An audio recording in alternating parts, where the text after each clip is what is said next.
Hello, hello. We are live here on LinkedIn land and Instagram land over here, and then also on YouTube. And we're recording this live for Courageous and Free with Jacquelyn Mack, which is the podcast that has all the goodies to rise up in life and business. So that's radical, intentional self expansion to unleash your unlimited potential. And we talk a lot about possibility, breaking through circumstances, situations, breaking through boundaries, and setting boundaries. That's what today's all about. The whole theme of November is No-vember, and how we can say no to the things that aren't serving or fueling or igniting our vivid vision, our future self, what we so desire and so deserve, and to really cease settling for past behaviors and patterns and what life experiences have evolved, right, over time. So, and what we've allowed. This is the big thing too. This awareness to what we're allowing and where we're giving our power away or giving permission for other people to kind of dictate or to expect things from us that, again, maybe no longer serve us or never served us in the first place, but we didn't know how to stand in our courage and our confidence to declare something different. So today we're jumping right into letting go of that pressure and allow ourselves to boost success and creating fulfillment now, success now, and well into 2025. And so we're going to be talking a lot about decreasing that pressure, and also decreasing the future pressure that those patterns and habits, again, we allow other people to put on us or that we have put upon ourselves. I know this as a recovering type A, high achiever, high performer, people pleaser, recovering in all those spaces. I have been probably the most guilty culprit to the pressure side of things, and never really realized it until well into my 30s, because I thought it was a superpower to be able to perform under pressure, which in certain circumstances and situations, that's fine. But for the long-term thing we call life, this marathon of life, it's not realistic without strategic and specific recovery and recharge and pivoting and resetting and all the things to regulate our nervous system, our emotions, our mental well-being, which will create the physical, right? So how one does anything is how one does everything. And I've shared this story before, so I'm going to briefly share it again in case you're new to my world. And it really anchors into the fact that if you're hustling and grinding to attain a goal, for example, that same energy is going to be required to maintain and sustain the goal, unless you hire and delegate out pieces that you created, right? So if you're a business owner, if you're growing and scaling your business, you might do a lot of the work yourself, but when is it time to plug and play other people with gifts and talents to do the things that they can do, that they do maybe even better than you, so that frees up more time freedom for you, money freedom for the company as a whole, and you're also gifting a job to someone. How cool is that? So when you think about how you do anything is how you do everything, it's very true. And a lot of people will battle me on this whole concept sometimes in a healthy debate. And then we get to the root of it. And it's like, oh, the biggest breakthroughs happen with that. And this is why I go back and I laugh when people are like, yeah, I make my bed every morning because of this statement. I'm like, that's fantastic. Because again, where in your life are you being a little laissez-faire or just allowing life to happen to you? And where in your life are you being proactive and taking the reins and leading the way for what you truly, again, deserve and desire?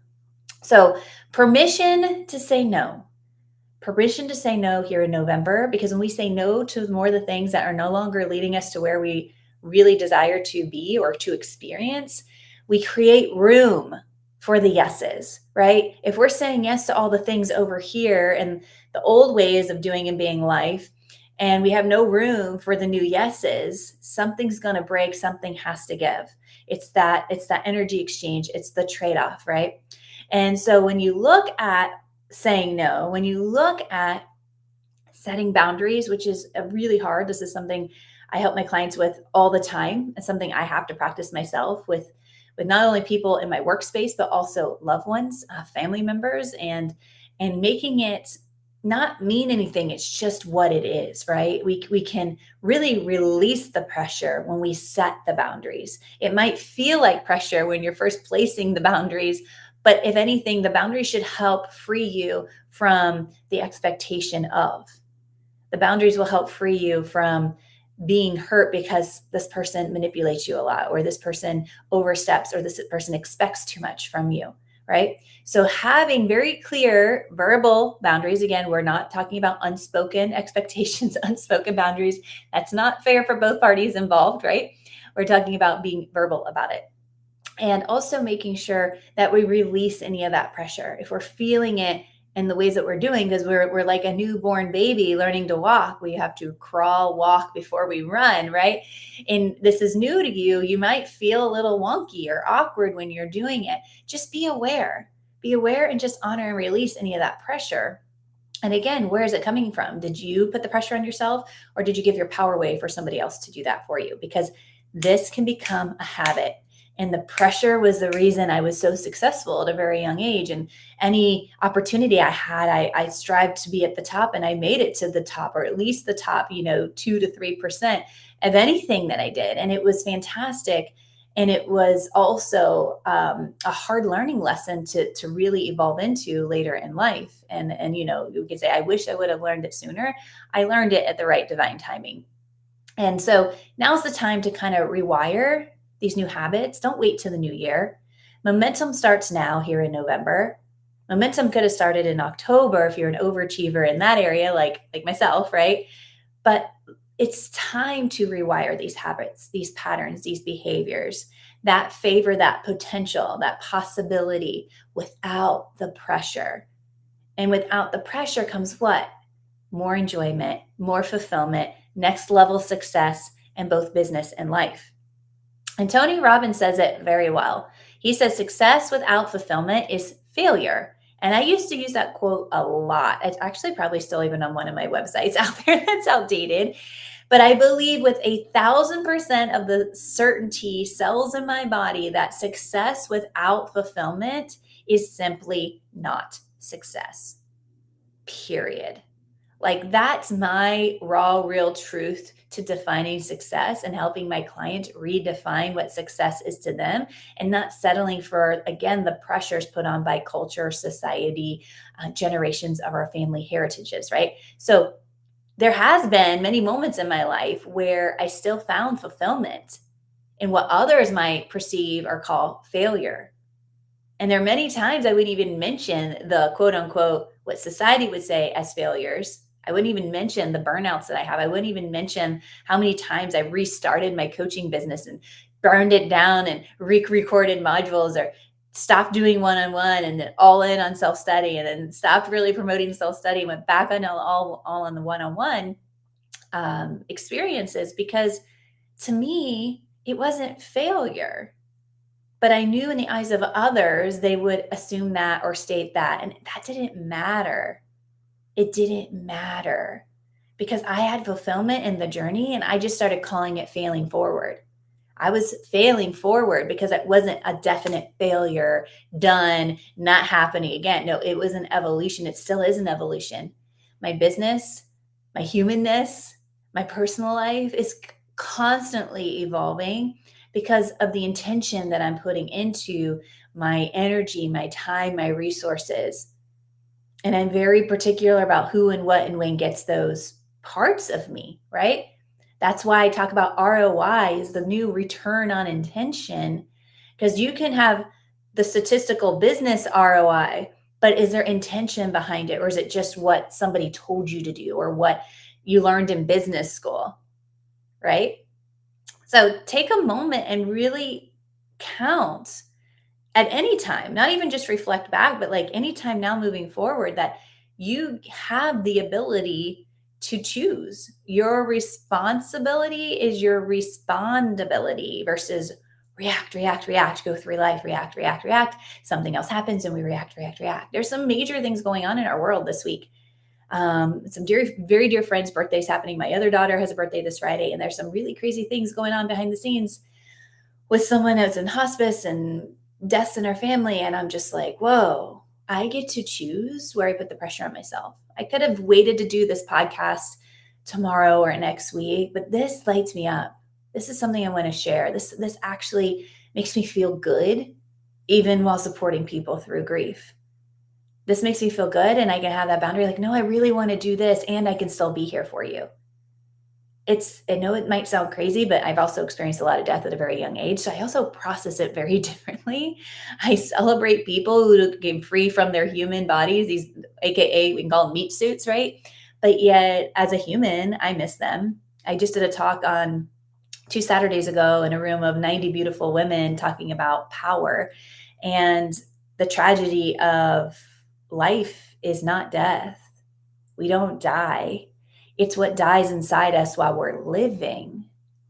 And where are we putting the pressure on ourselves that's killing us a little bit more and a little bit more every day because of pressure versus fully living and just saying no to the pressure, saying, hey, that doesn't work for me. Or, this is just a no. I don't have to justify. I don't have to explain. I don't have to prove to anybody anything, because I'm so certain of my truth and what I stand for and what I don't and where I'm going. Instead of not just even where I'm going, where I'm growing, where I'm expanding, where I'm here to embrace and impact so many more lives. And there's so many more people that aren't even in my life yet that I know we're going to evolve to even greater heights together. And yes, I'm going to probably honor and release some other relationships along the way in my business and my personal life. And I'll grieve that. Doesn't mean they're dead. Doesn't mean they're even dead to me. It just means that that season is past. And then some will continue to grow and evolve with me as well. This is what I do with my clients a lot. And it's really kind of cool when after a year or two and we've coached and then we're back and they're like, hey, I wanted to go to the next level and I love you in my back pocket for 6 months. Awesome. Let's jump in. So there have been many moments in life, again, that you might have thought, wow, in reality, this was really a cool experience. It was a learner. And it wasn't a failure. And it's actually what made me stronger today, right? And again, a lot of this is hindsight's 2020, right? Setting boundaries, most people don't do it because it's uncomfortable to have those conversations.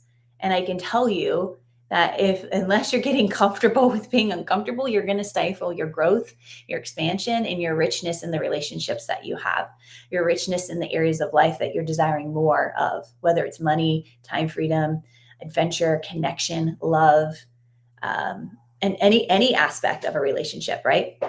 So the thing is, I want to really distill today for you is not just the boundary setting. It's not just taking the pressure off. It's not just learning to say no more.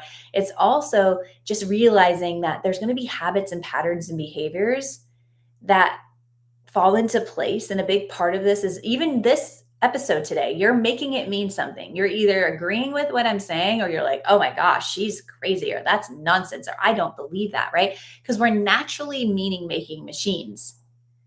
And one of my favorite examples is, imagine you're on a hike, right? You're on this beautiful hike, you're going along, there's trees, there's cliffs, and you come across a group of people and all you see is like some people watching and these hands kind of gripping the edge of this rock. And like, see how my knuckles are white if you're joining me here on the video. The tips of their fingers are just so white, gripping this rock, and they're hanging, but you don't see anybody's face. You don't hear anything. You just see people in awe. And you see these white knuckled, fingertipped hands gripping this rock. So one person might look at this and think, oh no, that person's in trouble. They're falling off the side of the cliff. They're hanging on for dear life. I immediately want to run over, or I don't want to witness this at all. Like, I want to go help, or I just want to run away from it. And then another person could take it as, wow, that person climbed up the side and they're on their last pull up to the top. They must feel amazing. They've accomplished like a really amazing feat. That must take in a lot of courage, a lot of strength. And you're actually inspired by those white tipped fingers clenching that rock. And you actually want to wait around to like give that person a big high five, be like, I don't know who you are. I don't know what you just did, but man, that looked like it probably was pretty tough. Good for you. Same situation, two different perceptions. Both valid. Yet this is why I stress the quality of your questions truly dictates the quality of your life. The quality of your questions and how you help yourself put your oxygen mask on first and take the pressure off. And the quality of the questions that you ask to others and staying in your power and not giving your power away to money or circumstances or situations or other people, especially those unspoken expectations that put the pressure on you or you've allowed to put the pressure on you. Not sure where to start with any of this because I just dumped a ton. We're talking about November. We're talking about pressure. We're talking about boundaries. We're talking about how we make things mean something. We're talking about fulfillment and success and how we can create that momentum now and not wait for someday or 2025 or 2027 or 3 years from now because we feel like we're so behind, and we're not. That's just a false limiting belief. I highly recommend that you start with the Power of the Reset journal prompts. My clients and I have used them not only to keep the pressure off, but it's going to show up. How do we manage and work through it? How do we process it with these 7 prompts? And now it's at a minimum and it doesn't stop us. There are many times where the pressure is laid out and it's less than a couple seconds and I feel it, and then it's honor and release. And what this also allows you to do is to take over before it causes a burnout or a breakdown. These prompts, yes, they're that impactful, and people make a shit ton of money using them as well because they keep them in alignment and accountable to their what? Their goals and their desires. We're not setting goals in the new year. We're not setting goals at the end of the year. We're setting intention and we're reflecting back on that every single month and pivoting as necessary, resetting as necessary. So the prompts will keep you focused and will allow you to utilize your intention to what you can bring to the goals and the desires, to making it a reality, creating it as your reality sooner than later. And then obviously you're going to be releasing that phase or phrase or old pattern of saying, someday when I'll do this, when I'm ready. What's ready? Ready is not what you think ready is. Ready is you're ready and you go. You don't say, when I'm ready. Well, how will you know you're ready? Quality question. And all of this results in massive increase, not just in your enjoyment, in joy, doing life, in joy, fulfillment in life, but also in your businesses, also in your relationships. Also, if you're a coach and a consultant, massive ROI, old school ROI and new school ROI. Return on investment is a directly reflection of your return on intention. And just these 7 powerful prompts. Monthly, using them monthly. You can take 20 to 30 minutes a month, invest attention into these prompts. I promise you, you'll thank me later. So if you're ready to take the pressure off yourself and others, and commit to a life, like my friend 𝙃𝙊𝙉𝙀𝙘 says, life stands for let it flow effortlessly. Let it flow, LIFE, let it flow effortlessly. I love that. And if you missed that episode, go back and listen to it. I was just speaking with a coaching client right before this about the pressure he's placing on himself about not being further along because he had it all in quotations. And then he made bad decisions, which actually were not bad and were not good. They were just simply learners, not earners. And when my clients work with me, they get to learn and earn, honor and release the feeling of defeat or rejection because of the methods we install in their outdated operating system, AKA the mind, right? The mind is very powerful. And we are not our thoughts and we are not our feelings, but they are both very, very valid. Our thoughts are critical because they are a foundation to our beliefs, right? Our thoughts repeated over and over become our beliefs. Our feelings are our emotional guidance system. When we feel really good, let's do more of that. Let's turn that up. Yes, please.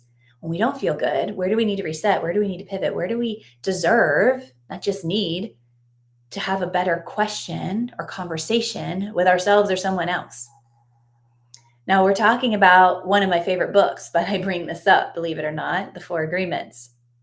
In one of the 4 agreements, actually, I'll just go through all 4 very quickly here. Honor your word, make no assumptions, take nothing personally, especially in sales, because you're going to hear no, AKA rejection. at least half of the time when you're just starting out. So you get really good at it, then it's quarter of the time. And then eventually maybe it's never, right? Or we hear it no because people gave their power away to a circumstance or situation, but we've coached them through it. They had a breakthrough before they paid us. And the next thing you know, they're like, I'm just going to delay for a week and I'm okay with that. Right. And so when our clients are choosing no to their solution, to their transformation, they're not choosing or to say no to us. It has nothing to do with us. And that's what I teach in the sales codes. Like, your calls have everything to do with that person. It's nothing to do with us. We're just there to help them break through perceptions, have a breakthrough before they pay you, and see that the solution is a no-brainer. Not regret saying yes, not regret saying no. So ultimately, when they do choose no, they're saying no to the solution. They're saying no to themselves. Now you can see why it's important to understand the quality of the questions and the structure of a call versus a script. Scripts. Now, if you're a rookie at sales, that's a great tool to start with so you can understand how natural a conversation, a sales conversation can go. But at the end of the day, it's all about the structure, and that's all in sales codes, if that is something that interests you. Last part of this is, like I said, honor your word, make no assumptions, take nothing personally. The book also says to do your best. And this is what ignited this whole talk of November being No-vember. It's not just doing your best, because doing your best, for me at least, when I hear that, that's a pressure activator. Do your best. Too much pressure. So instead, I say a little better, right? Just be a little better with curiosity. Better as a human, better as a business owner, better as a parent, better as a sibling, better as a spouse, better as a friend or a volunteer or a colleague or a coach or a consultant. You get to choose in your roles what you get to do. You don't have to do any of the things you've committed to, but I highly recommend you honor your word. And if that's something you don't want to do anymore, you clean it up and create a new agreement, right? You get to say yes or no to anything and everything that is proposed to you. And by taking the pressure off on doing your best all the time, which comes from a lot of my childhood, nobody was really putting the pressure on. There was a couple things said here and there, and then I took it upon myself to make it mean I had to do my best all the time. So instead, just a little better, and allow yourself to be curious in creating that joy and creating that beingness of being a little better and what that means in your fulfillment and your freedoms and creating that massive ROI, that return on intention. And because you are now being intentional with the how, you show up differently. You show up investing your time, your energy, your resources, your money in creating in real time that freedom and that fulfillment for not just yourself, but generations to come. And that's why I show up every day, excited about our weekly podcast here. So go grab those prompts, use them, and in the meantime, be curious with the question of where in your life will you start to be aware? Where in your life will you just create a little space to be aware and allow your life to flow effortlessly? And where it's not, why? And what could be different? What if things were different? What if it was effortless? What would that look like? What would that feel like? And allowing that joy and that freedom and fun resulting in, again, more fulfillment, less pressure.